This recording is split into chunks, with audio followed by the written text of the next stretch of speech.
Olá, eu sou Vivi Império, ao meu lado Wagner Império. Olá. E este é o Pod SP 24/7. Você ligado nos fatos, 24 horas por dia, 7 dias da semana, nos acontecimentos da maior cidade do país. E ainda tem notícias do Brasil e do mundo. Bem-vindo.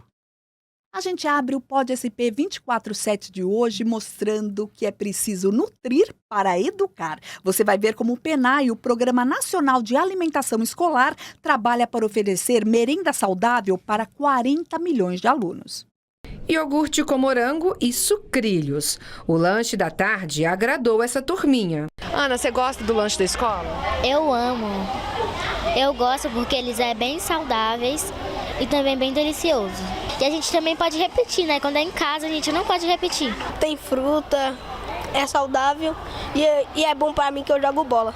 Eu gosto de morango e o iogurte, é muito bom.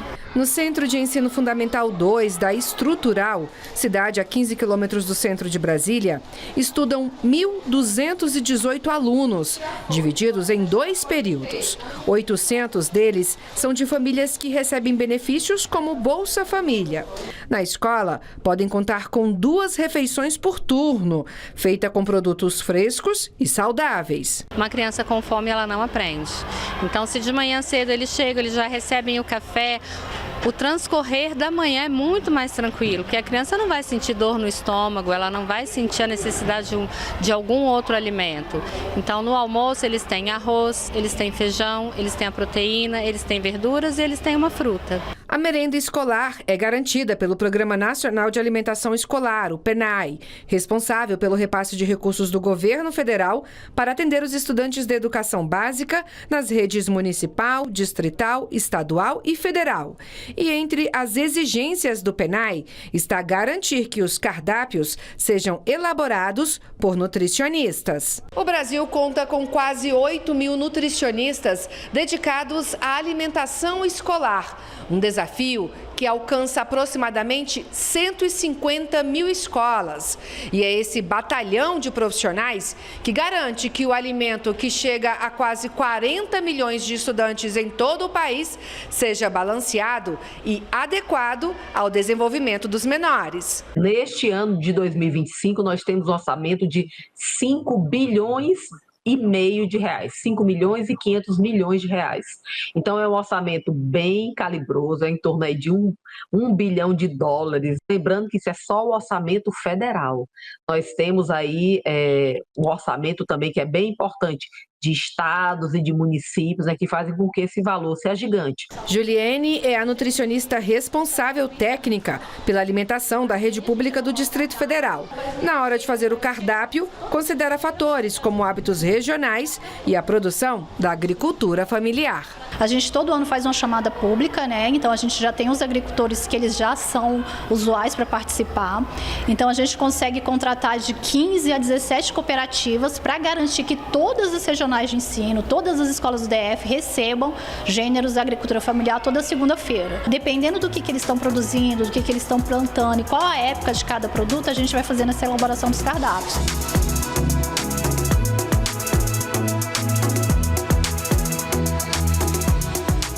A gente destaca agora a economia circular, que mostra as cooperativas de reciclagem do Distrito Federal. A Central de Cooperativas de Materiais Recicláveis do Distrito Federal dá suporte para associações de coleta seletiva da região, movimentando 867 toneladas de resíduos por mês. Para ajudar a tornar o trabalho mais eficiente, a BDI entregou para a Senticop 10 caminhões com carrocerias adaptadas para transportar até 2,5 toneladas por viagem.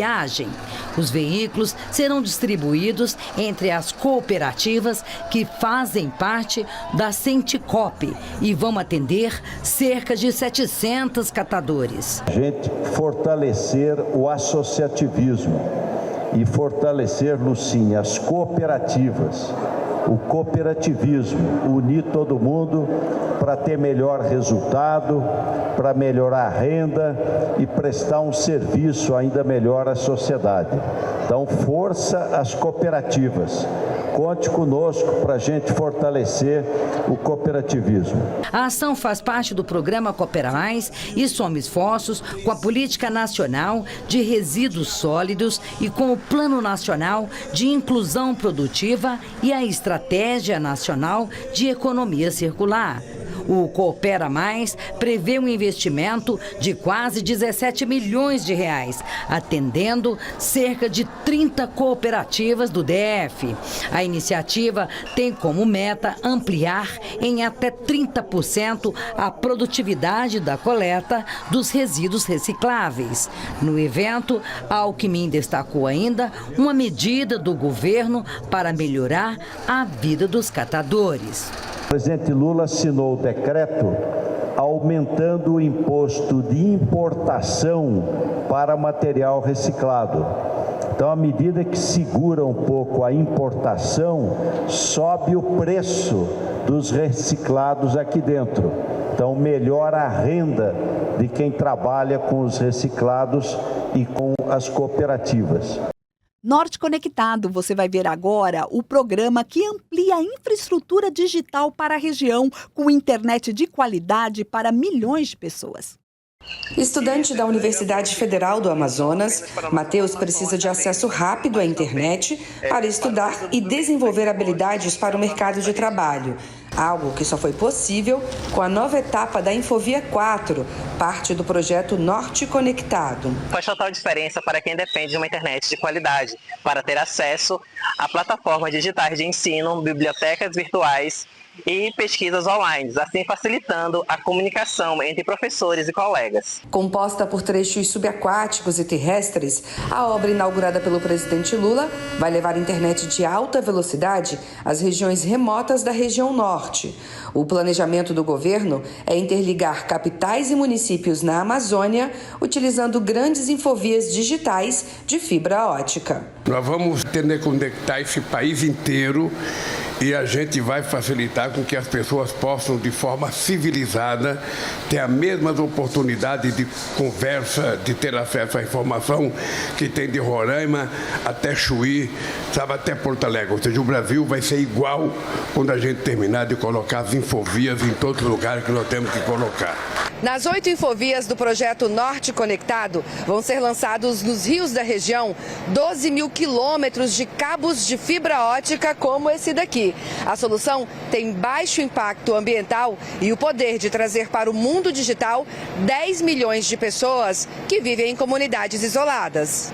O projeto recebeu investimentos de 1 bilhão e 300 milhões de reais do novo PAC e vai atender cerca de 70 cidades do Acre, Amapá, Amazonas, Pará, Rondônia e Roraima.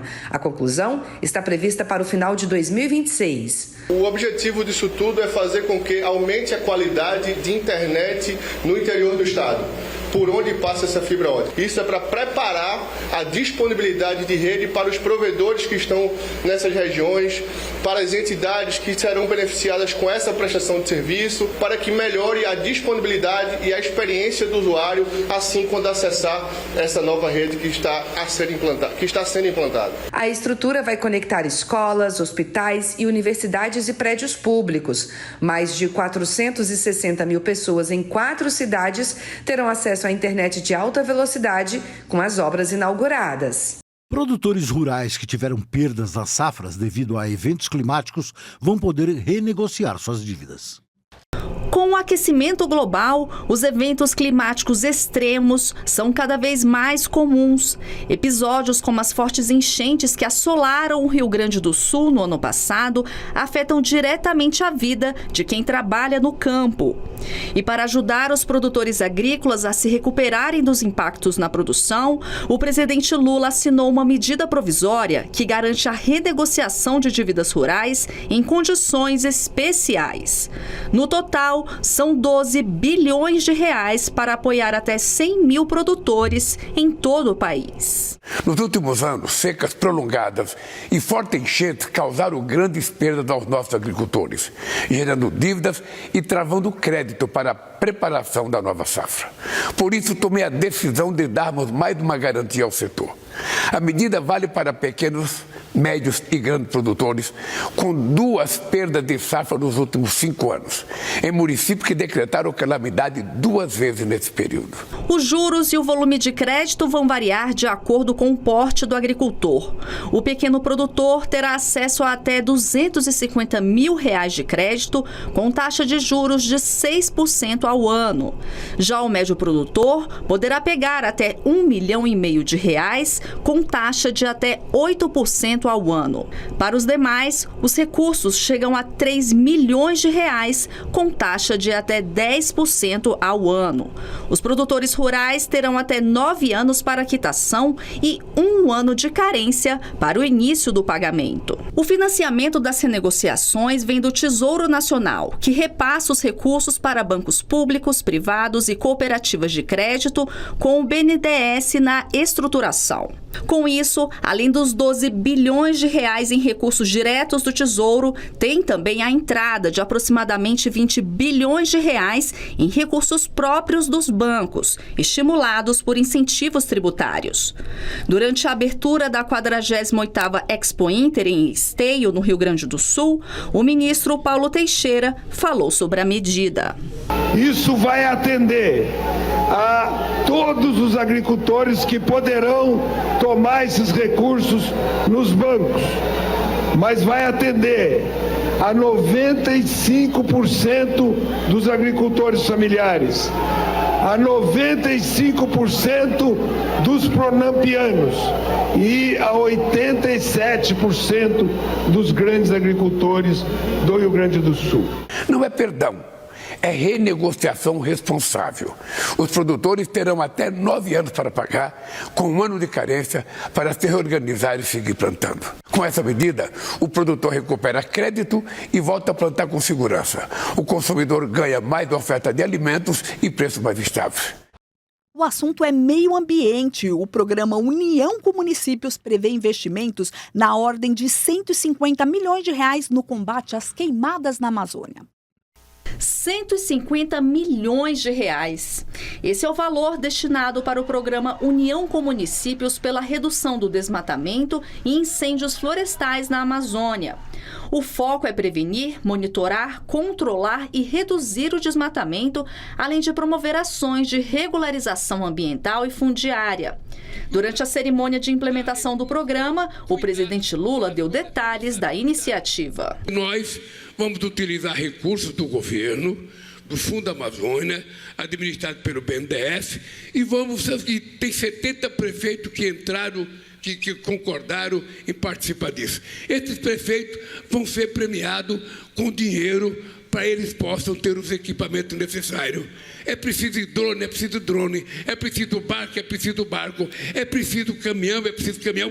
O que for necessário, nós temos que ir fornecendo para que as pessoas tenham condições de ajudar o mundo a preservar a floresta amazônica. Nós temos cerca de 70 municípios prioritários que realizaram a adesão ao programa União com Município, que receberão investimento em ações de regularização ambiental e fundiária, recuperação de vegetação nativa com foco na recuperação produtiva, pagamento por serviços ambientais, aquelas pessoas que têm um estilo de vida, povos indígenas, comunidades tradicionais, agricultores familiares, que protegem o meio ambiente. Essas pessoas recebem um pagamento por serviço ambiental porque elas estão ajudando a proteger a floresta. Na ocasião, também foi assinado o contrato entre o BNDES e o Memorial Chico Mendes para a implementação do programa Sanear a Amazônia, que vai levar água potável para consumo humano e produção de alimentos. Além disso, a iniciativa vai prover serviços de acompanhamento familiar para inclusão social e produtiva de mais de 4.000 famílias de comunidades amazônicas. No total, são R$14 milhões do Fundo Amazônia para o programa. Vemos aqui para anunciar investimentos, nas pessoas que estão cuidando e naquelas pessoas que nós acreditamos que a partir de agora, com a participação do Ministério, com a participação do BNDES, com a participação do Fundo Amazônia, as pessoas vão ajudar a cuidar das coisas que somente vocês podem cuidar. Já o lançamento dos editais do projeto Restaura Amazônia tem foco nas unidades de conservação.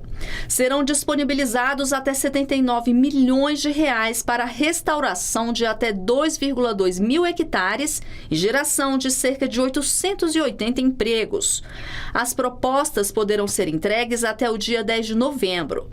Durante seu discurso, a ministra Marina Silva comentou sobre a evolução do combate ao desmatamento nos últimos anos. O nosso compromisso é de desmatamento zero até 2030. E, presidente Lula, nós já conseguimos uma redução do desmatamento de 46% nos 2 primeiros anos do seu governo. E agora o dado recente de agosto desse ano, comparando ao ano passado, nós temos uma redução do desmatamento de 48% na Amazônia, quando a gente compara agosto a agosto. O destaque agora é o investimento na saúde do Rio de Janeiro. Com a ampliação do programa, aqui tem especialistas. Para ampliar o atendimento especializado e reduzir o tempo de espera por cirurgias na rede federal de saúde no Rio de Janeiro. A medida prevê a requalificação do Instituto Nacional de Câncer, o INCA, do Instituto Nacional de Traumatologia e Ortopedia, o INTO, e do Instituto Nacional de Cardiologia, o INC, além da reorganização do Hospital Federal da Lagoa, com novos leitos, equipes e infraestrutura modernizada. Os novos recursos serão destinados à contratação de 2.059 profissionais, à abertura de 10 salas cirúrgicas e à disponibilização de mais de 166 leitos, representando mais consultas, cirurgias e diagnósticos. Segundo o Ministério da Saúde, a medida vai ampliar e agilizar o acesso da população a serviços especializados em oncologia, ortopedia e cardiologia. É a maior ampliação de atendimento e cuidado aos cidadãos do Rio de Janeiro desde a criação desses hospitais. Nós estamos falando aqui de ampliação de atendimento, não de fechamento de atendimento. Nós estamos falando aqui de qualificação de cada um dos hospitais, não de desestruturação de qualquer um deles. Ninguém vai ficar sem atendimento. A gente destaca agora os esforços para o combate do mosquito da dengue no Brasil. E desde 2023 vem sendo ampliado pelo Ministério da Saúde em áreas prioritárias para ajudar no enfrentamento de doenças causadas pelo Aedes aegypti. Desta vez, uma biofábrica de Wolbachia foi inaugurada no Distrito Federal. A unidade será a maior operação do método no Brasil para reduzir os casos de dengue, zika e chikungunya. O método funciona assim.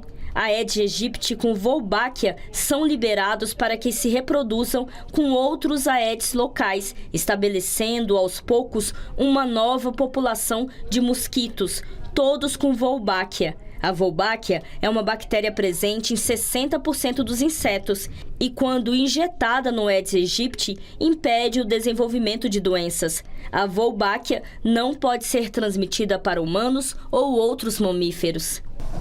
O método Wolbachia já está presente em 14 países e 16 municípios brasileiros. A cidade de Niterói, no Rio de Janeiro, foi a primeira do país a utilizar a tecnologia. Até agora, o método no Brasil já beneficiou cerca de 5 milhões de pessoas. O ministro da Saúde destacou a importância do Wolbachia no combate à dengue e reiterou que governos, em parceria com a sociedade, não podem baixar a guarda. Uma das ações é exatamente as novas tecnologias. O Ministério da Saúde, através da Fundação Oswaldo Cruz, nós já inauguramos aquela que é a maior fábrica do mundo de mosquitos, com essa nova tecnologia da Wolbachia, que nós estamos chamando do Volbito, e começamos a distribuição em cidades do país para acompanhar o impacto dessa distribuição, o impacto nos casos, o impacto na redução da presença dos mosquitos.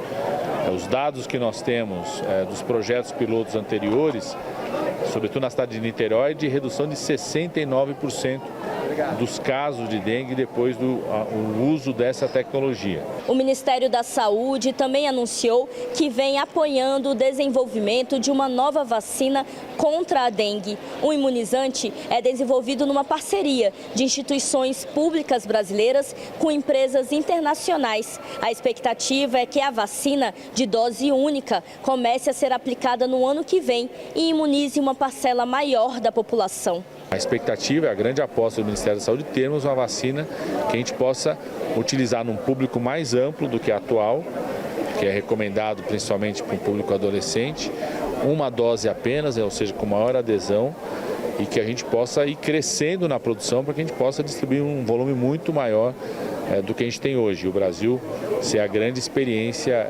mundial de vacinação no combate à dengue. A gente faz um rápido intervalo e na volta você vai ver dicas de quem quer estudar e trabalhar no Japão. Fica com a gente, é o Pod SP 24/7, você ligado nos fatos 24 horas por dia, 7 dias da semana. Até já.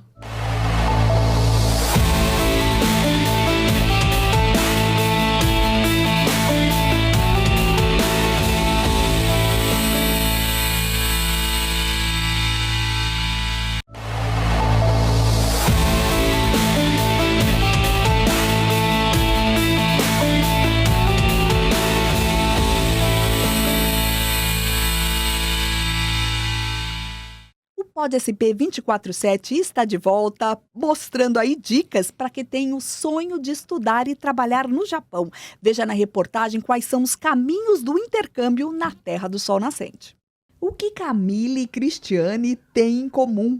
Elas estão realizando o sonho de ir para o Japão, o que também é o desejo de Bárbara. Essas meninas estão aproveitando a grande oportunidade de serem bolsistas em escolas, universidades e empresas japonesas. Elas participam de palestras e orientações da ACEBEX, a Associação de Informações, Orientações e Apoio para conseguir uma bolsa de estudos ou trabalho no Japão. O país oriental oferece essas bolsas periodicamente através de entidades autorizadas. Há vários tipos de bolsas oferecidas e pagas pelo governo japonês. Desde aquelas que atendem Nikkeis e Sanseis nas províncias dos ancestrais, até aquelas que atendem brasileiros que não têm nenhuma ascendência japonesa. É por isso que aqui na sede da ACEBEX há tantas pessoas assistindo às palestras, sendo elas descendentes ou não. Thaís é uma das coordenadoras do programa e explica como ele funciona. O Koshukai ele é um seminário preparatório para futuros bolsistas no Japão. Ele é realizado todos os anos pela ACEBEX.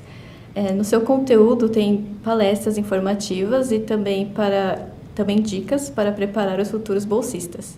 As bolsas são oferecidas por várias organizações do Japão. Tem também as do consulado do Japão, tem as MEXs, né? E tem as bolsas Camp, que são oferecidas pelas províncias do Japão. Tem também as da JICA, que é uma agência de cooperação internacional do Japão. As palestras são mais informativas, para o pessoal não passar nenhum perrengue lá, para não passar vergonha também. A gente tem palestras de como se comportar na mesa. Também a gente dá dicas de como se apresentar, representar o Brasil, que é muito importante quando você está fora, quando você está lá no Japão. Sim, os palestrantes, todos eles foram ex-bolsistas, eles já tiveram toda essa experiência. Geralmente, todo o conteúdo que a gente apresenta no Koshukai são experiências dos ex-bolsistas. Mas todos os anos, aproximadamente, a gente prepara por volta de 150 pessoas para ir ao Japão. A palestrante é a Cristiane. Ela largou o setor de tecnologia da informação para ir para o Japão como bolsista, para fazer o que ela gostava de verdade. Hoje é empreendedora, com um conhecimento que adquiriu por lá. Então, o que eu aprendi lá foi sobre doces tradicionais japoneses, né, que se chama wagashi. São doces que têm a participação dentro da cerimônia do chá, né? Então, agora eu trabalho na confeitaria com esses doces, né? A gente, em todos os eventos, eu trabalho também com catering. Então, nos eventos, eu sempre coloco itens da cultura japonesa, né?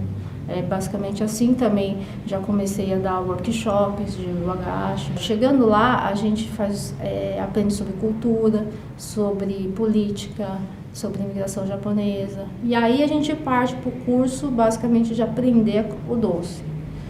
A Camila vai para o Japão para estudar e não volta tão cedo. Eu ainda estou na dúvida se eu faço um curso de férias durante a minha graduação, ou eu espero eu terminá-la para eu conseguir a bolsa de estágio ou até para fazer uma pós lá na província de Niigata. O mesmo acontece com Karina. Vai para o Japão para voltar como empreendedora. Eu vou fazer International Management, que é uma administração internacional focada no comércio. E aí o meu objetivo, quando eu descobri sobre essa bolsa e sobre essa oportunidade, seria focar em marketing. Hoje em dia, eu estava fazendo publicidade e propaganda, só que eu recebi essa notícia inesperadamente, né, que eu consegui a bolsa, então vou ter que trancar o curso e eu queria seguir aqui mesmo sobre marketing, por isso que eu me interessei por essa bolsa e eu vou tentar lá, né, e aventurar no Japão mesmo. Bárbara não é descendente de japoneses, mas já fala a língua há mais de 15 anos. Também quer ir para o Japão para realizar o seu sonho. Que eu obtive, né, aqui no curso, eu encontrei assim a bolsa que eu quero, que seria o Kenpi Kenshu, que é a bolsa por província, né, para fazer o estágio. Eu gostaria de fazer um estágio na minha área, que é de turismo, hotelaria. Tatiana é outra coordenadora da SEBEX. Ela já foi bolsista e conta como foi a experiência. A bolsa de Camp, voltada a estágio pela província de Kagoshima. Eu conheci sobre a bolsa pela Associação de Kagoshima aqui no Brasil, da qual eu já participava junto aos meus familiares. Normalmente esse tipo de bolsa ele é exigido que o candidato seja descendente dessa província mãe, então que seus pais ou avós tenham vindo dessa província no Japão. No caso foram os meus avós, né? Eu fiquei 6 meses, 2 estudando japonês e o restante estagiando numa empresa de importação e exportação. O meu foco principal realmente era bolsas de curta duração e casou perfeitamente porque eu não pensava em área de pesquisa, em universidade, e acho que os principais desafios foram a barreira linguística inicialmente, porque apesar de ter estudado japonês, sempre tem a questão de costumes que são muito diferentes, então o pessoal realmente trabalha bem centrado, bem quietinho, cada um na sua máquina ali, e eu ficava com receio de falar alguma bobagem assim, mas eu posso garantir que normalmente essas empresas elas são, óbvio, pré-selecionadas pelo governo e pela associação, então elas já estão acostumadas a lidar com estrangeiros, eles já receberam às vezes outros bolsistas, eu fui a terceira brasileira no caso, e foi muito legal poder ter essa troca cultural lá dentro da empresa mesmo, então eu pude levar presentes para eles aqui do Brasil, como café, como chocolate, pude fazer também pão de mel para eles experimentarem, e eles me apresentaram ainda mais sobre a cultura japonesa, que é tão rica e vasta quanto a cultura brasileira. Quer fazer intercâmbio e desfrutar de uma bolsa no Japão? Contate a ACEBEX, www.acebex.org.br.